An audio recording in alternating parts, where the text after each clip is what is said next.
Well, I think we want to get rid of a lot of the silly regulations that restrict so many things for the drivers and the people building cars.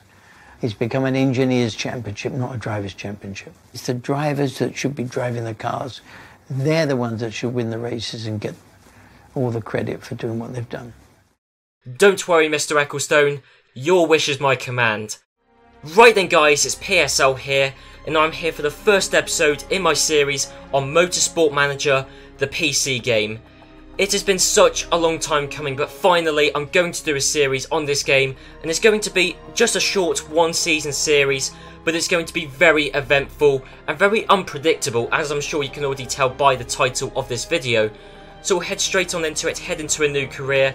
It's just going to be a one-season series because I hate doing series on YouTube that just drag on and on and on and on, because eventually I get bored of making them. The only exception to that really is my series I did on F1 Manager. That did drag on, but that game is... oh, that game's brilliant. But anyway, so here we are. As you can see, I've got the Ice Mod 2017 installed. So it's going to have the real-life F1 cars along with the real-life Formula E and Indy cars. But IndyCar and Formula E doesn't really matter for this series. I will keep an eye on it just to see how the championships are faring up. But in this series, we're going to be looking at Formula 1 specifically. And normally, I'd go with the politician backstory, because you get extra votes. And also, since I last properly played the game during December and January, you get to propose rule changes. That's brilliant. That should have been in the game as standard. But I will probably talk about my general thoughts on the game later on down the line. So I've sorted out my avatar, and as you can see, I've gone with the ex-driver backstory, because in this series, what we really need is we need our drivers to be on top form. The rule changes don't really matter. This is a one-season series. I mean, the rule changes and proposing and voting on rule changes is my favourite part of the game. It's part of the reason I love it. But we're not going to be changing the rules. In fact, that's the last thing we want to do, is change the rules. Because I've already done that. I modded the rules. So, as I said, I'm running the Blue Ice mod. As you can see, we've got Formula 1, IndyCar and Formula E. And even the WEC, actually. I have modded the mod, as I've already said. So, let's have a look. It looks pretty normal so far, doesn't it? Well, actually, no, it doesn't. As you can see, partway down, we've got equality-focused merit payments. So, basically, everyone, regardless of where they finish in the Constructors' Championship, gets the same amount of prize money, which is a bit odd for Formula 1, but again, this is only a one-season series, so that won't have a massive impact. So as you can see, spec engines, spec gearboxes, spec front wings, spec rear wings, spec suspension systems, spec brakes.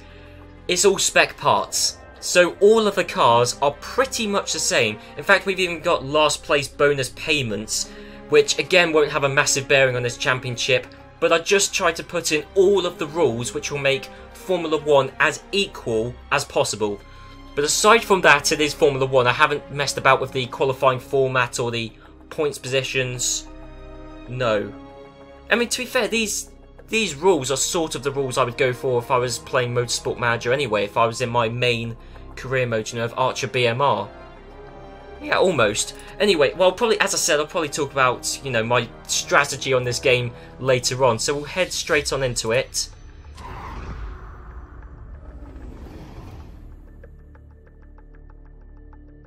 So as you can see, we've got Mercedes, Ferrari, we've got the lot. So, as you can see, they're all 3-star to 2.5-star teams. So the gap in team performance is minimal. Because as we saw, everybody's running the same engines, gearboxes, you name it, everybody's running the exact same parts. So all the teams are basically exactly the same. The main thing is the drivers. As Bernie Ecclestone said, and I sort of agree with him, it would be quite interesting if Formula 1 was more of a drivers' championship. Although Bernie Ecclestone did also say that he would want the silly rules and regulations opened up, when what I've done is tightened them. But yes, we've got all the teams here. I was considering going with Williams. Renault. I was going to go with Renault for a while. The thing with Renault is they've got Nico Hülkenberg, who's brilliant. I mean, Nico Hülkenberg, 24-hour of Le Mans winner. And if we're doing a championship where the drivers are the stars and it's more about driver performance than it is car performance, Hülkenberg is one of the top drivers I would pick. He would be perfect for that. But their second driver, Jolyon Palmer. Now, Jolyon Palmer, he isn't that great. I do support him in real life, but that's pretty much entirely because he's British and I'm British, and I always support the British Formula 1 drivers. Regardless of who they are, what team they're driving for, I always support them. But Palmer, I'm not blind to the fact that he has been dreadful this season. And yes, I don't really want Palmer as one of my 2 drivers in this. I mean, to be fair, if Palmer does well, I will be supporting Palmer in this series. But if Palmer does well, I want him to do well on his own merit and not because I've strategized him to do well. So if Palmer does well, that's great as far as I'm concerned. But if he doesn't do well, then, well, you know, it's accurate, I guess. So instead, I'm going for a team which, again, has a driver who is generally regarded to be very good, and a driver who isn't quite as good. And that is the Haas Formula 1 team. Romain Grosjean, I think generally speaking, most people would agree, is a great driver. He's got podium finishes, you could stretch back to 2012, 2013. He's good back then. Even now, he's still a good driver, whether it been for Haas in 2016, you know, him scoring, I believe, all of the points for Haas last season. And 2015, he got a podium for Lotus in 2015. And then you got Kevin Magnussen. Now, Kevin Magnussen is not dreadful by any means, but I like Kevin Magnussen. He got second in his first ever Formula 1 race. Magnussen I like. Maybe it's because he's a really nice, down-to-earth, approachable guy. But I also think that Magnussen is actually quite a good driver. Better than Palmer, I'm sure, but that's not much of an achievement. He was better than Palmer in 2016 at least.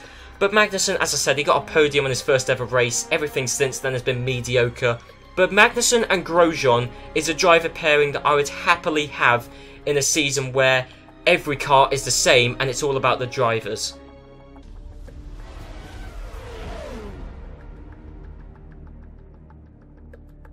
Right, so we've got to do some housekeeping. Actually, there won't be that much, because of course, all the parts are spec parts. So there's not really that much to do. I think we've got to answer some emails. That's pretty much it. But anyway, as Bernie Ecclestone wanted, he wanted Formula 1 to be a drivers' championship. So let's have a look at our drivers compared to the other team's drivers. Apparently we've got the 5th best driver lineup. Just behind, well, Ferrari have got the best driver lineup from Mercedes, Red Bull and McLaren. I would argue a few of those standings because I don't see how Force India have got the 8th best driver lineup, but, you know, I mean, generally speaking, that seems like a reasonably fair summary.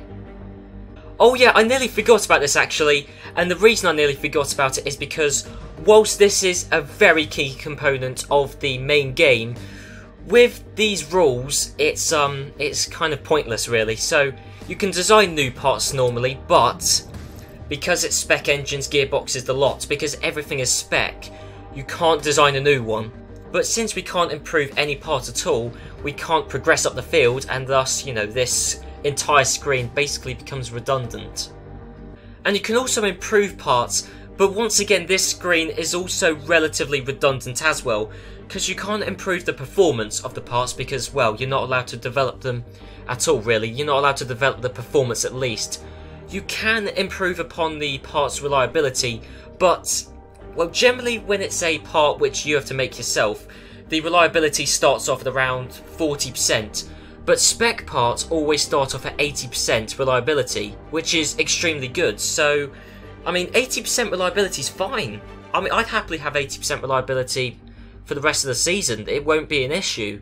We may as well improve the reliability of our front wing, and in fact we also may as well have the best of our mechanics working on the reliability, considering we only really need one mechanic when it comes to developing parts. But yes, this does mean, unfortunately, that because normally when you play the standard game, the standard vanilla game, because pretty much every team will have a couple of parts which don't have very good reliability, you can get some insane results in the first couple of races because every team has to come in to usually replace like a gearbox or a engine or, you know, something substantial. But because every part has got a perfect reliability and because it's the same for every team, we won't get people coming into the pits, certainly under normal circumstances, to replace gearboxes or engines because, well, everybody's parts are very reliable. Right then, so we're going to move on to the first race in this 16 race season, the Australian Grand Prix around Sydney. and apparently there's going to be heavy rain in both practice and qualifying, but it should be a dry race.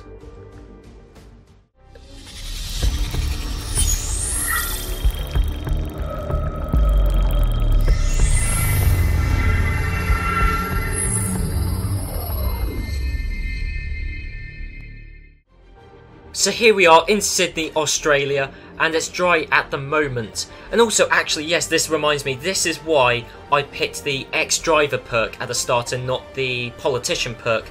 Because normally I like the politician perk because I love the rule-changing aspect of it. It's, for me, I think it's the easiest way to make this game easier and to progress up the field is to just rig the rules in your favour, essentially. That's why I love having loads of votes.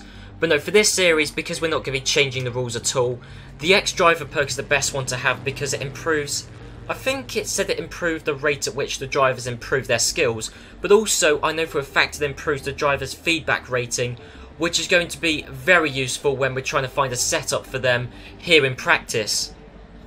Now, qualifying, we've still got the Q1, Q2, Q3 format. Qualifying I generally don't bother with, because, especially now that we've got, you know, all 3 qualifying sessions, it's going to take ages. I probably, maybe in hindsight, should have changed the qualifying format, so... Because if I do qualifying in full, then it's going to make the videos really long, so... In fact, hang on, isn't it meant to be raining in qualifying? Well, it isn't at the moment, so we'll send both of our guys out. Oh no, cool. Yeah, we didn't use the super soft tyres in practice. Oh well. To be fair, I'm more concerned about the race than I am about qualifying, so... You know, that's why I didn't really focus too much on the super softs, because I think the super softs, it said the maximum they can last is about 6 laps, so that's nothing, so there's no point really bothering with that. Setups I don't touch. We've got very good setups, so we'll just leave them as is. Yeah, and we'll start qualifying.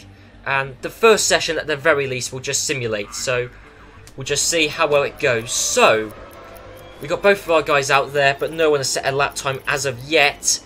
Hopefully, well, it still is dry at the moment. Yes, it's still dry.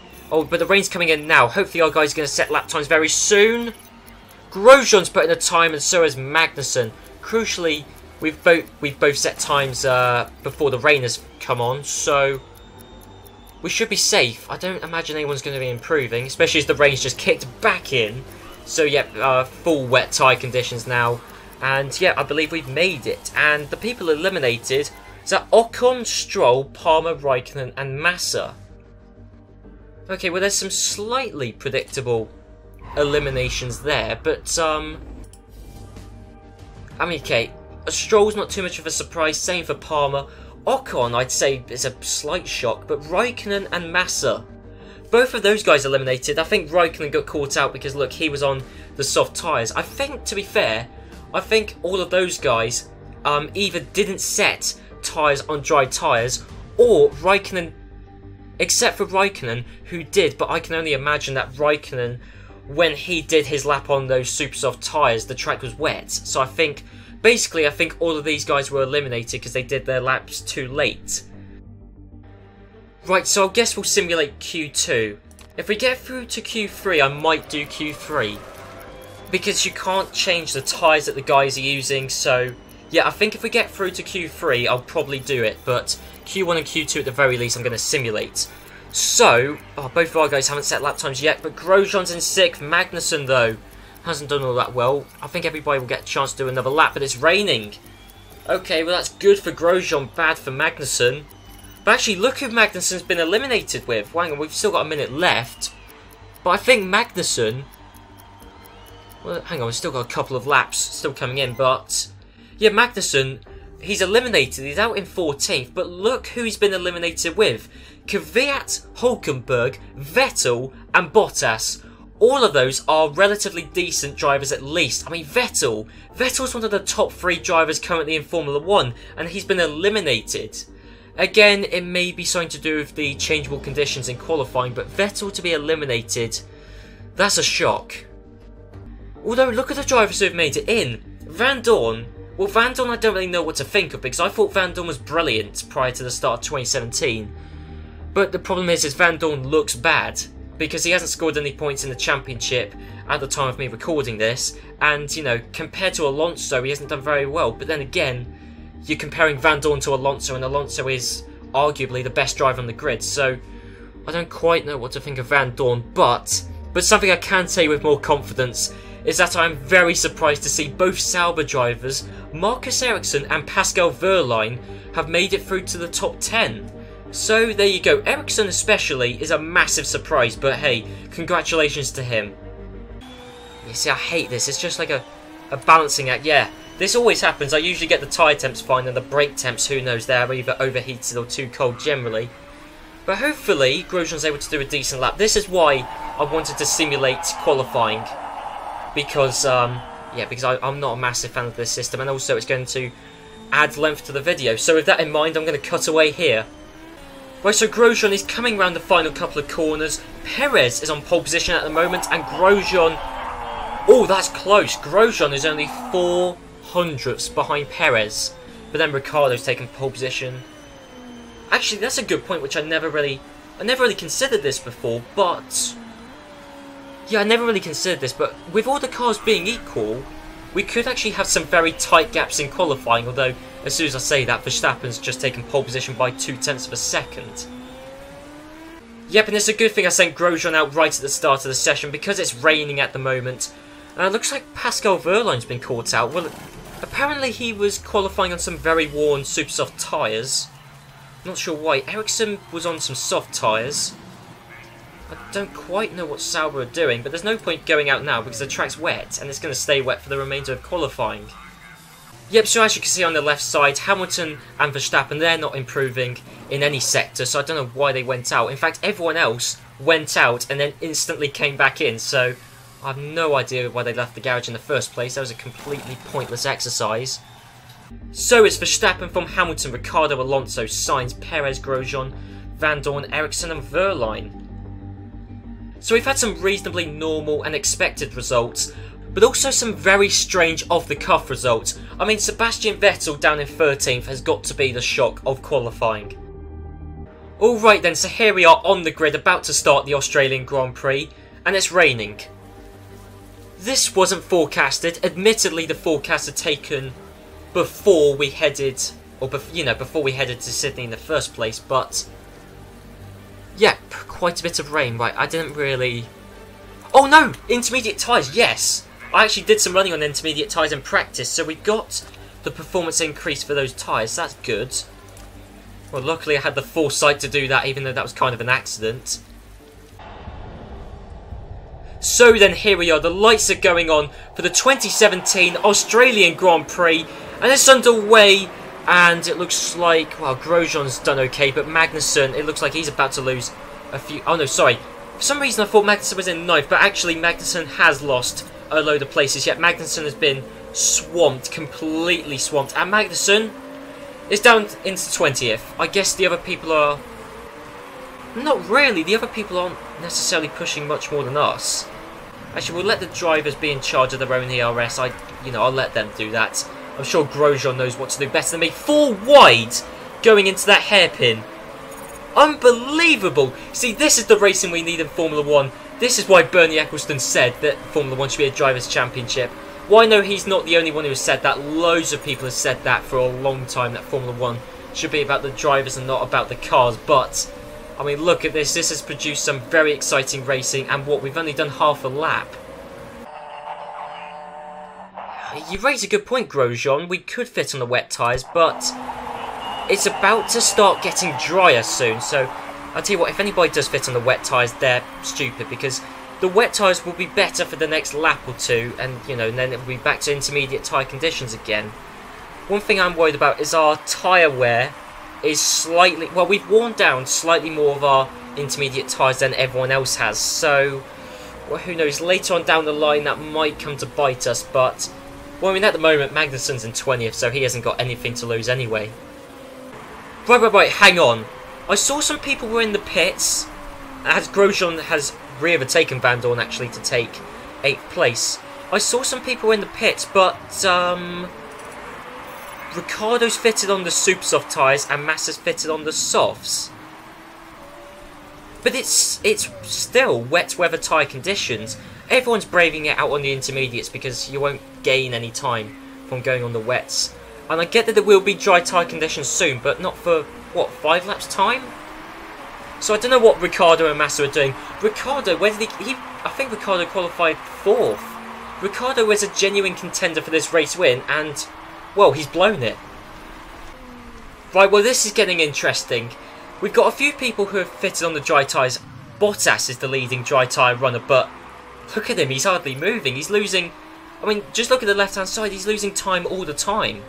Compared to the leader, compared to Magnussen, compared to literally everyone. The thing is, though, is these intermediate tyres are very worn, and once the tyres kind of get below 25% of their life left, you kind of really need to take them off as a matter of urgency. We're getting very close to that point, but the track's going to dry up soon. I think we're just going to have to do an extra lap or two on very worn intermediate tyres. So we are going to lose time compared to most of the other people around us who have conserved their tyres, but yeah, I mean, this is just awkward. I mean, if the track dried up a couple of laps earlier, we'd be fine, but no. I mean, we could just come in with the dry tyres now. Actually, do you know what? Magnussen's got nothing to lose. We may as well just tell him to fit on some dry tyres now. Oh, what do we do, though? Softs.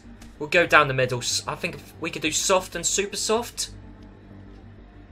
Maybe, or maybe just 2 sets of softs, assuming it doesn't rain again, that is.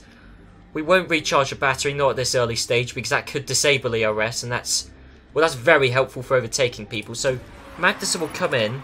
Grosjean's just going to have to brave it out there for another lap, because it's getting close to dry tyre conditions. I mean, it's stupid bringing Magnussen in now, but, well, it says it's only damp for the time being, and I think Magnussen will still come out ahead of Bottas anyway, assuming there isn't an issue with his pit stop. Nope, all good. 6.3 second pit stop. Right, I've decided to bring in Romain Grosjean as well. His tyres, they've only got 20% of their life left, and it's getting close to dry tyre conditions. I mean, Magnussen's not losing that much time. In fact, actually, Magnussen just gained a 10th. Very briefly, he gained a 10th on Sainz. Yeah, it's very close to dry tyre conditions, genuinely. So, well, Grosjean's the leading dry tyre runner, right? Okay, so in the dry tyre runner race, we formed in 2nd and 3rd, but we're not losing too much time. It's not like when Bottas went out on the dry tyres all those laps ago, where he was losing a horrendous amount of time. Honestly, right now, it basically is dry tyre conditions. Although I can't help feeling that I've made a mistake, but well, no, because Grosjean just gained a 10th on Sainz there. No, we're pretty much breaking even with the pace of Sainz, which, by the way, I should mention that Carlos Sainz is leading the Grand Prix. I don't quite know how he got up there, but Sainz has done a phenomenal job. Oh, hang on, Jolyon Palmer's in the pits. We've jumped Jolyon Palmer. What about Magnussen? If Magnussen jumps Palmer, then... Well, even Magnussen's jumped Palmer. So actually...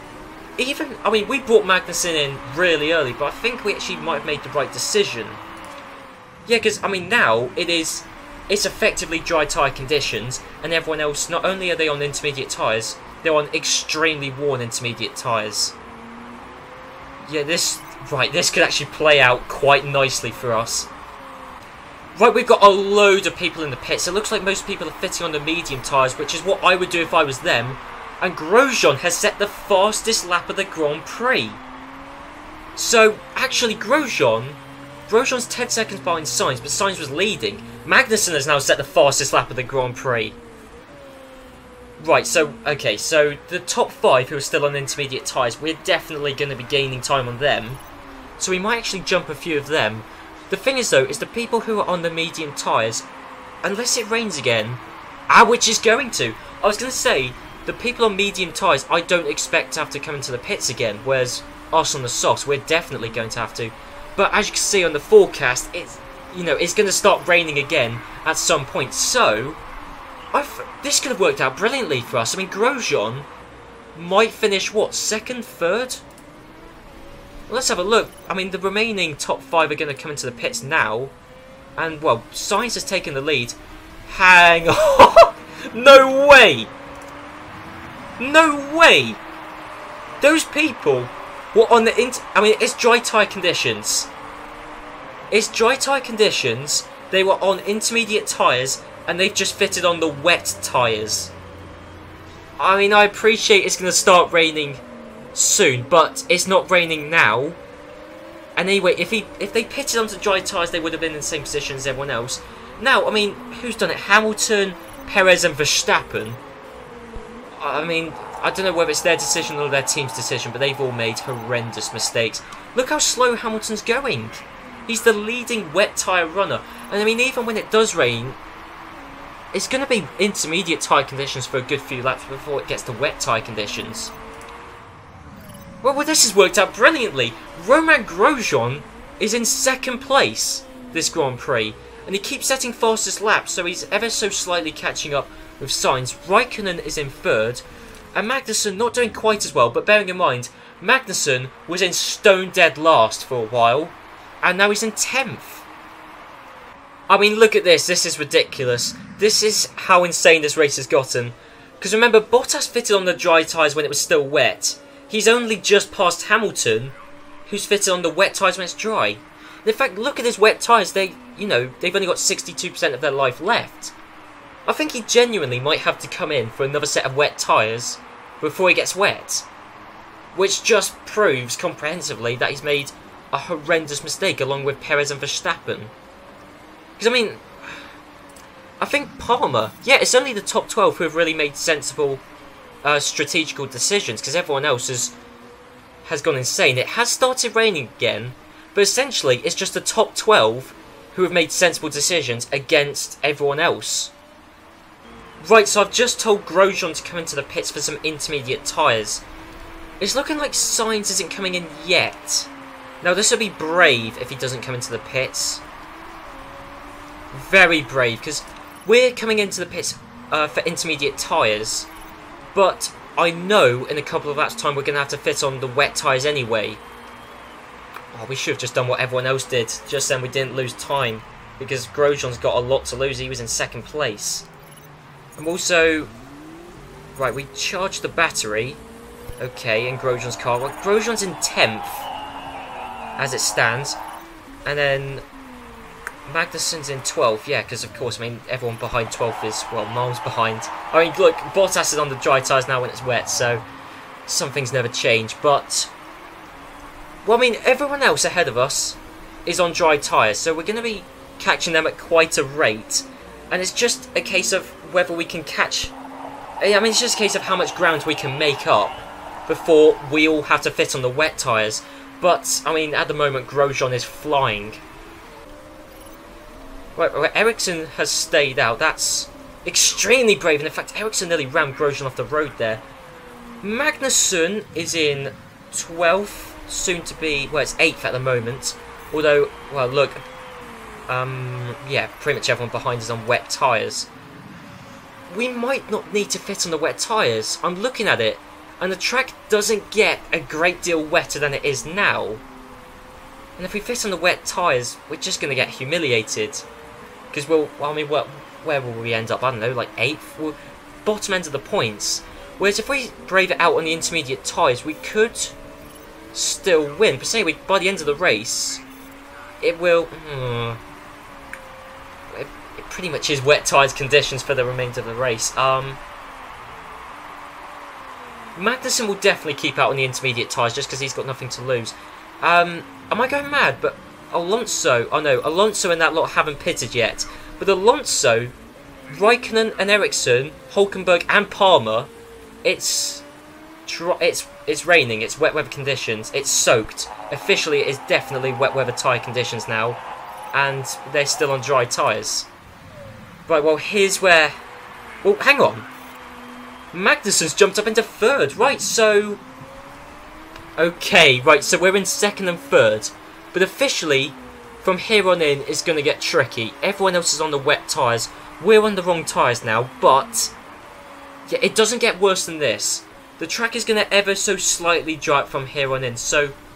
we're going to be losing time, but the situation is going to get better for us every lap.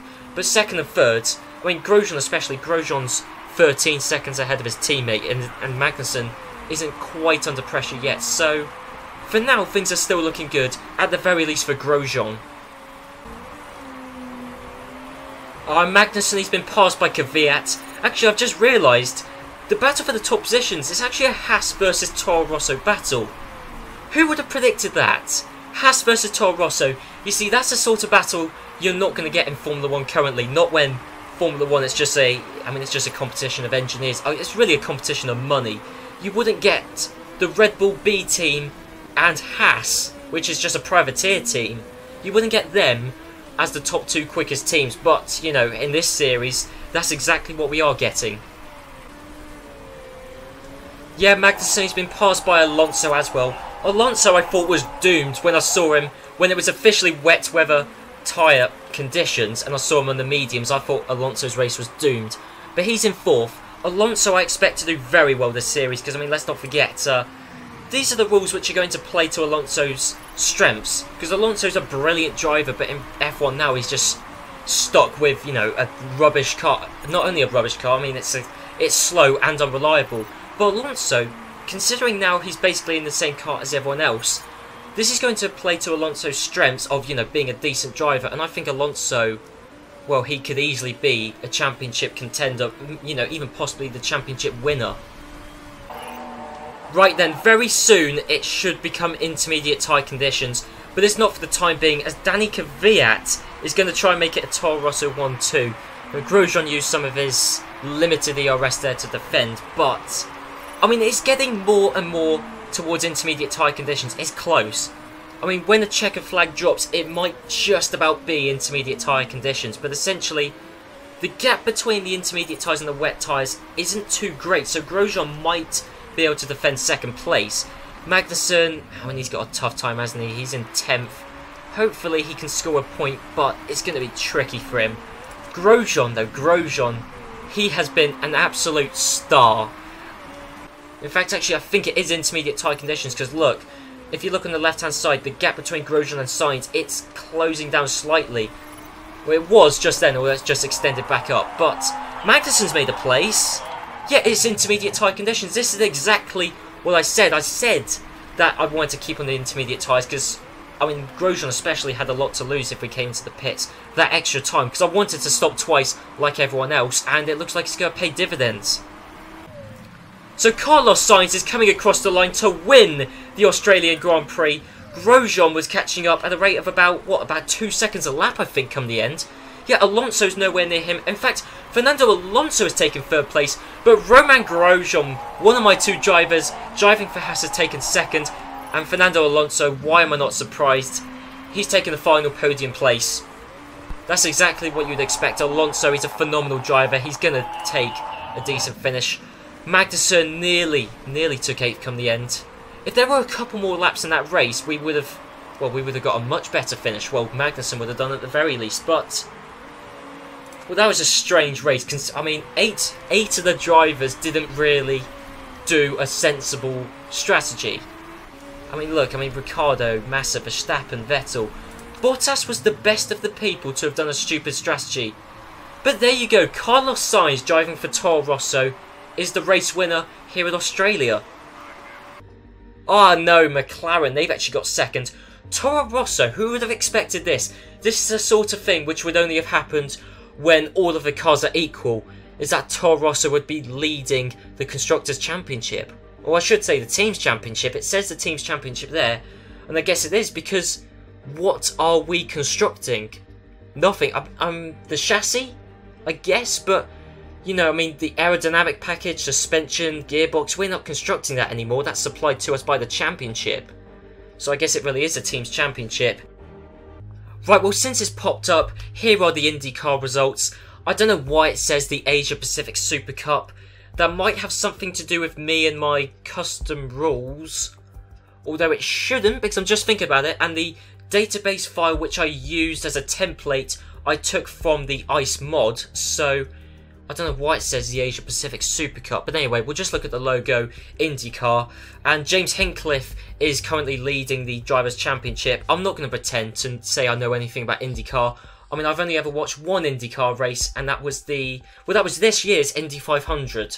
So, and that was only because, well, two reasons really. So, one, because Fernando Alonso was racing, and secondly, because it was being live streamed on YouTube and I had nothing else to do. So, that is the extent of my IndyCar knowledge and experience, really. But Formula E is a championship I do know something about. Again, I don't know why it says the European Racing Series. It shouldn't say that, but Daniel Abt, apparently, is, well, dominating proceedings because he got the pole position bonus. I thought that's what it was. And Daniel Abt, massively leading the Drivers' Championship considering only one race has been done. Well, I mean, look, he won the race and he got pole position, so amazingly, Audi Sport are beating Edams. Well, I'm guessing not in the Teams Championship. No, not in the Teams Championship, but still. So anyway, guys, I hope you enjoyed this episode. If you did, be sure to leave a like, comment down below, and next time is the Chinese Grand Prix around Beijing. Bernie Ecclestone wanted it to be a Drivers' Championship, and that's what we've turned it into. Yes, we've restricted development, which I know Bernie Ecclestone wanted. He wanted car development to be opened up. But while we have restricted that, we've made it very much a Drivers' Championship, and also to a certain extent a Strategist Championship. So who knows, it's going to be all about strategy, qualifying and driver performance in the second race in Beijing, and in fact all of the remaining 15 races in this Formula 1 season.